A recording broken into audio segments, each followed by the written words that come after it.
Catecismo da Igreja Católica, As Virtudes, parágrafos 1803 a 1845.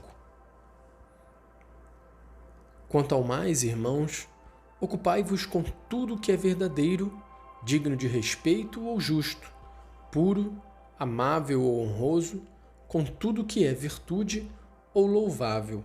Filipenses 4, 8. A virtude é uma disposição habitual e firme para fazer o bem.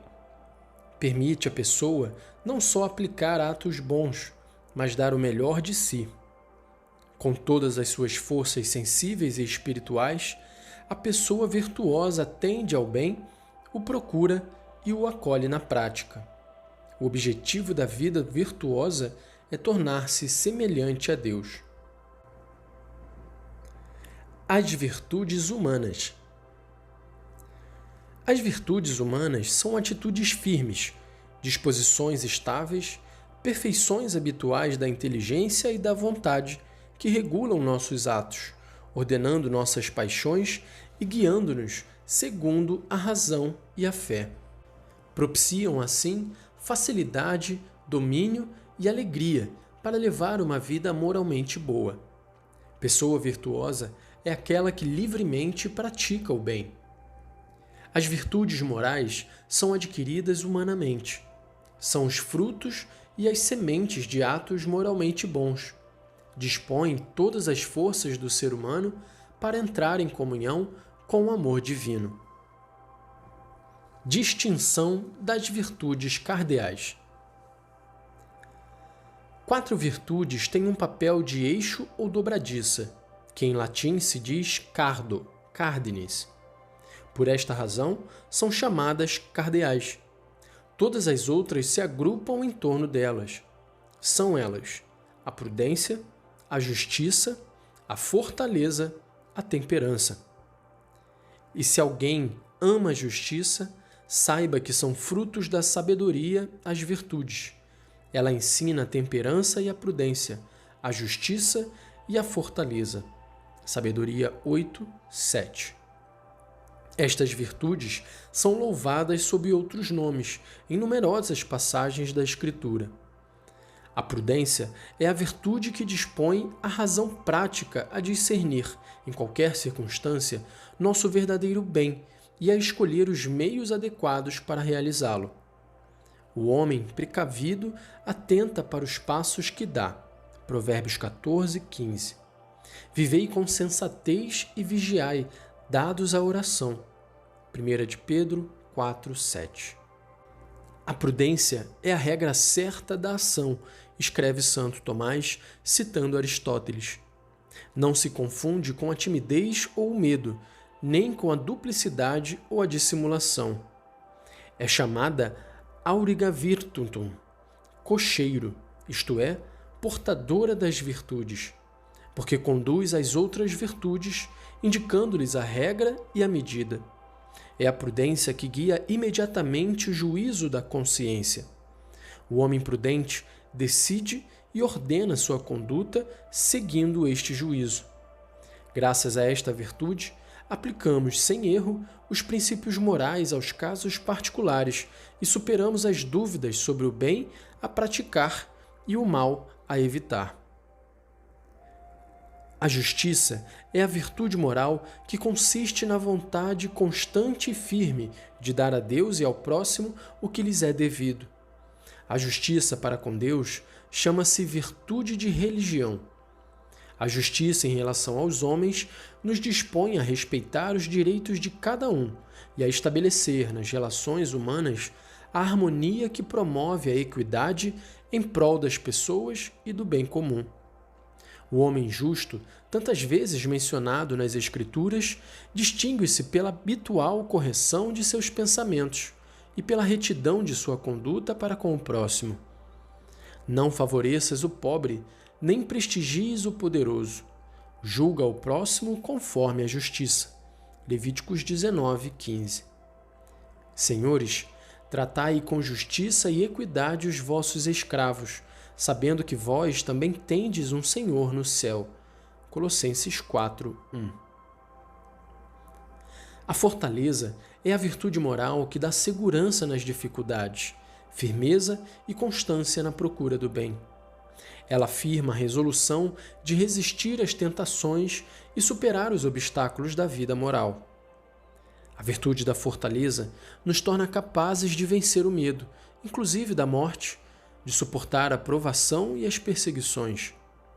Dispõe a pessoa a aceitar até a renúncia e o sacrifício de sua vida para defender uma causa justa. Minha força e meu canto é o Senhor. Salmo 118, 14. No mundo tereis tribulações, mas tende coragem, eu venci o mundo. João 16, 33. A temperança é a virtude moral que modera a atração pelos prazeres e procura o equilíbrio no uso dos bens criados. Assegura o domínio da vontade sobre os instintos e mantém os desejos dentro dos limites da honestidade. A pessoa temperante orienta seus apetites sensíveis para o bem, guarda a santa discrição e não se deixa levar a seguir as paixões do coração. A temperança é muitas vezes louvada no Antigo Testamento. Não vás atrás de tuas paixões e dos teus prazeres abstente. Eclesiástico 18:30. No Novo Testamento é chamada de moderação ou sobriedade. Devemos viver neste mundo com ponderação, justiça e piedade. Tito 2:12. Viver bem não é outra coisa senão amar a Deus de todo o coração, de toda a alma e com a totalidade do próprio agir. Dedicar-lhe um amor integral pela temperança, que nenhum infortúnio poderá abalar, o que depende da fortaleza, que obedece exclusivamente a Ele, e nisto consiste a justiça, que vela para discernir todas as coisas com receio de deixar-se surpreender pelo ardil e pela mentira, e isto é a prudência. Santo Agostinho. As virtudes e a graça. As virtudes humanas, adquiridas pela educação, por atos deliberados e por uma perseverança sempre renovada, com esforço, são purificadas e elevadas pela graça divina. Com o auxílio de Deus, forjam o caráter e facilitam a prática do bem. O homem virtuoso sente-se feliz em praticá-las. Não é fácil para o homem ferido pelo pecado manter o equilíbrio moral. O dom da salvação, trazido por Cristo, nos concede a graça necessária para perseverar na conquista das virtudes. Cada um deve sempre pedir esta graça de luz e de fortaleza, recorrer aos sacramentos, cooperar com o Espírito Santo, seguir seus apelos de amar o bem e evitar o mal. As virtudes teologais. As virtudes humanas se fundamentam nas virtudes teologais, que adaptam as faculdades do homem para que possa participar da natureza divina. De fato, as virtudes teologais se referem diretamente a Deus. Dispõem os cristãos a viverem em relação com a Santíssima Trindade. Tem a Deus uno e trino por origem, causa e objeto. As virtudes teologais fundamentam, animam e caracterizam o agir moral do cristão. Elas dão forma a todas as virtudes morais e as vivificam, todas as virtudes morais. São infundidas por Deus na alma dos fiéis para torná-los capazes de agir como seus filhos e merecer a vida eterna. São garantia da presença e da ação do Espírito Santo nas faculdades do ser humano. Há 3 virtudes teologais: a fé, a esperança e a caridade. A fé. A fé é a virtude teologal pela qual cremos em Deus e em tudo o que nos disse e revelou, e que a Santa Igreja nos propõe para crer, porque Ele é a própria verdade. Pela fé, o homem livremente se entrega todo a Deus. Por isso, o fiel procura conhecer e fazer a vontade de Deus. O justo viverá pela fé. Romanos 1:17. A fé viva age pelo amor. Gálatas 5, 6. O dom da fé permanece naquele que não pecou contra ela, mas a fé sem obras é morta. Tiago 2, 26. Se não for acompanhada pela esperança e pelo amor, a fé não une plenamente o fiel a Cristo e não o faz um membro vivo de seu corpo. O discípulo de Cristo não deve apenas guardar a fé e nela viver, mas deve também professá-la, testemunhá-la com firmeza e difundi-la. Todos devem estar prontos a confessar Cristo perante os homens e segui-lo no caminho da cruz, entre perseguições que nunca faltam à Igreja. O serviço e o testemunho da fé são requisitos da salvação. Todo aquele, pois, que se declarar por mim diante dos homens, também eu me declararei por ele diante do meu Pai que está nos céus. Aquele, porém, que me renegar diante dos homens, também eu o renegarei diante de meu Pai que está nos céus. Mateus 10, 32 e 33. A esperança. A esperança é a virtude teologal pela qual desejamos como nossa felicidade o reino dos céus e a vida eterna, pondo nossa confiança nas promessas de Cristo e nos apoiando não em nossas forças, mas no socorro da graça do Espírito Santo. Continuemos a afirmar a nossa esperança sem esmorecer, pois aquele que fez a promessa é fiel. Hebreus 10, 23. Este Espírito, ele o derramou copiosamente sobre nós por Jesus Cristo, nosso Salvador, para que, justificados pela sua graça, nos tornemos, na esperança, herdeiros da vida eterna. Tito 3, 6 e 7. A virtude da esperança responde à aspiração de felicidade colocada por Deus no coração de todo homem.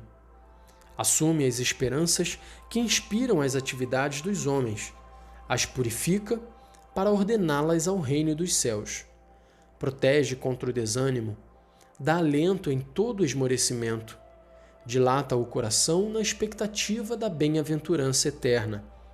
O impulso da esperança preserva do egoísmo e conduz à felicidade da caridade.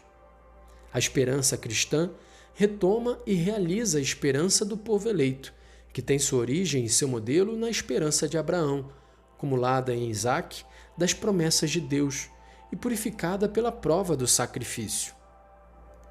Esperando contra toda a esperança, ele firmou-se na fé. Assim, tornou-se pai de muitos povos. Romanos 4:18. A esperança cristã se manifesta desde o início da pregação de Jesus, no anúncio das bem-aventuranças. As bem-aventuranças elevam nossa esperança ao céu, como para a nova terra prometida. Traçam um caminho por meio das provações reservadas aos discípulos de Jesus. Porém, pelos méritos de Jesus Cristo e de sua paixão, Deus nos guarda na esperança que não decepciona. Romanos 5:5. A esperança, com efeito, é para nós como âncora segura e firme. Ela penetra lá onde Jesus entrou por nós como precursor. Hebreus 6, 19 e 20. É também uma arma que nos protege no combate da salvação. Revestidos com a couraça da fé e do amor, tendo a esperança da salvação como capacete. Ela nos traz alegria mesmo na provação, alegres na esperança, fortes na tribulação. Ela se exprime e se alimenta na oração, especialmente no Pai Nosso, síntese de tudo o que a esperança nos faz desejar. Podemos esperar, pois, a glória do céu prometida por Deus aos que o amam e fazem sua vontade. Em qualquer circunstância, cada um deve esperar, com a graça de Deus, perseverar até o fim e alcançar a alegria do céu como recompensa eterna de Deus pelas boas obras praticadas com a graça de Cristo. Na esperança, a Igreja pede que todos sejam salvos. 1 Timóteo 2:4. Ela aspira a estar unida a Cristo, seu esposo, na glória do céu. Espera, ó minha alma, espera. Ignoras o dia e a hora. Vigia cuidadosamente. Tudo passa com rapidez, ainda que tua impaciência torne duvidoso o que é certo, e longo um tempo bem curto. Considera que quanto mais pelejares, mais provarás o amor que tens a teu Deus, e mais te alegrarás um dia com teu bem-amado, numa felicidade e num êxtase que não poderão jamais terminar. Santa Teresa de Jesus. A caridade. A caridade é a virtude teologal pela qual amamos a Deus sobre todas as coisas, por si mesmo, e a nosso próximo como a nós mesmos, por amor de Deus. Jesus fez da caridade o novo mandamento. Amando os seus até o fim, manifesta o amor do Pai que ele recebe. Amando-se uns aos outros, os discípulos imitam o amor de Jesus, que eles também recebem. Por isso, diz Jesus: como o Pai me ama, assim também eu vos amo. Permanecei no meu amor. João 15, 9.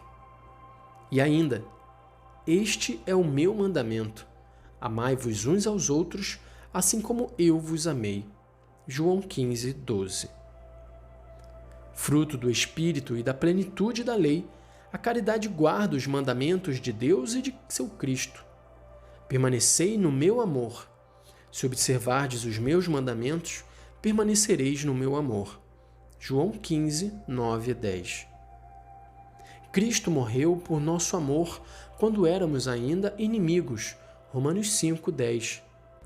O Senhor exige que amemos como Ele mesmo os nossos inimigos, que nos tornemos o próximo do mais afastado, que amemos como Ele as crianças e os pobres. O apóstolo São Paulo traçou um quadro incomparável da caridade.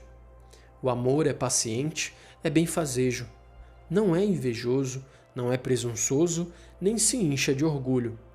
Não faz nada de vergonhoso, não é interesseiro, não se encoleriza, não leva em conta o mal sofrido. Não se alegra com a injustiça, mas fica alegre com a verdade. Ele desculpa tudo, crê tudo, espera tudo, suporta tudo. 1 Coríntios 13, de 4 a 7. Diz ainda o apóstolo: se não tivesse caridade, nada seria. Tudo o que é privilégio, serviço e mesmo virtude, se não tivesse a caridade, isso nada me adiantaria. A caridade é superior a todas as virtudes. É a primeira das virtudes teologais. Permanecem estas três: a fé, a esperança, o amor. Mas o maior delas é o amor. 1 Coríntios 13, 13. O exercício de todas as virtudes é animado e inspirado pela caridade, que une a todos na perfeição. Colossenses 3,14. É a forma das virtudes, articulando-as e ordenando-as entre si. É fonte e término de sua prática cristã. A caridade assegura e purifica nossa capacidade humana de amar, elevando à perfeição sobrenatural do amor divino. A prática da vida moral, animada pela caridade, dá ao cristão a liberdade espiritual dos filhos de Deus. Ele já não está diante de Deus como escravo em temor servil, nem como mercenário à espera do pagamento, mas como um filho que responde ao amor daquele que nos amou primeiro. 1 João 4,19. Ou nos afastamos do mal por medo do castigo, estando assim na posição do escravo, ou nos deixamos levar pela atração da recompensa, assemelhando-nos aos mercenários. Ou é pelo bem em si mesmo e por amor de quem manda que nós obedecemos, e então estaremos na posição de filhos. São Basílio Magno. A caridade tem como frutos a alegria, a paz e a misericórdia. Exige a beneficência e a correção fraterna. É benevolência, suscita a reciprocidade. É desinteressada e liberal. É amizade e comunhão. A finalidade de todas as nossas obras é o amor. Este é o fim, É para alcançá-lo que corremos, é para ele que corremos. Uma vez chegados, é nele que repousaremos. Santo Agostinho. Os dons e frutos do Espírito Santo. A vida moral dos cristãos é sustentada pelos dons do Espírito Santo. Estes são disposições permanentes que tornam o homem dócil para seguir os impulsos do mesmo Espírito. Os 7 dons do Espírito Santo são sabedoria, inteligência, conselho, fortaleza, ciência, piedade, temor de Deus. Em plenitude, pertencem a Cristo, filho de Davi. Completam e levam à perfeição as virtudes daqueles que os recebem. Tornam os fiéis dóceis para obedecer prontamente às inspirações divinas. Teu Espírito bom me guie por uma estrada plana. Salmo 143, 10. Todos aqueles que se deixam conduzir pelo Espírito de Deus são filhos de Deus. Somos filhos, somos também herdeiros, herdeiros de Deus e co-herdeiros de Cristo. Romanos 8, 14 e 17. Os frutos do Espírito são perfeições que o Espírito Santo forma em nós como primícias da glória eterna. A tradição da Igreja enumera 12: caridade, alegria, paz, paciência, longanimidade, bondade, benignidade, mansidão, fidelidade, modéstia, continência, castidade. Gálatas 5, 22 a 23. Resumindo, a virtude é uma disposição habitual e firme de fazer o bem. As virtudes humanas são disposições estáveis da inteligência e da vontade que regulam nossos atos, ordenando nossas paixões e guiando-nos segundo a razão e a fé. Podem ser agrupadas em torno de 4 virtudes cardeais: a prudência, a justiça, a fortaleza e a temperança. A prudência dispõe a razão prática a discernir, em qualquer circunstância, nosso verdadeiro bem e a escolher os meios adequados para realizá-lo. A justiça consiste na vontade constante e firme de dar a Deus e ao próximo o que lhes é devido. A fortaleza garante, nas dificuldades, a firmeza e a constância na busca do bem. A temperança modera a atração dos prazeres sensíveis e procura o equilíbrio no uso dos bens criados. As virtudes morais se desenvolvem pela educação, pelos atos deliberados e pela perseverança no esforço. A graça divina as purifica e as eleva. As virtudes teologais dispõem os cristãos a viver em relação com a Santíssima Trindade. Tem a Deus por origem, causa e objeto. Deus conhecido pela fé, esperado e amado por causa de si mesmo. Há 3 virtudes teologais: a fé, a esperança e a caridade. Estas dão forma e vivificam todas as virtudes morais. Pela fé, nós cremos em Deus e em tudo o que Ele nos revelou e que a Santa Igreja nos propõe para querer. Pela esperança, desejamos e aguardamos de Deus, com firme confiança, a vida eterna e as graças para merecê-la. Pela caridade, amamos a Deus sobre todas as coisas e a nosso próximo como a nós mesmos, por amor a Deus. É ela que une a todos na perfeição e a forma de todas as virtudes. Os 7 dons do Espírito Santo concedidos aos cristãos são sabedoria, inteligência, conselho, fortaleza, ciência, piedade, temor de Deus.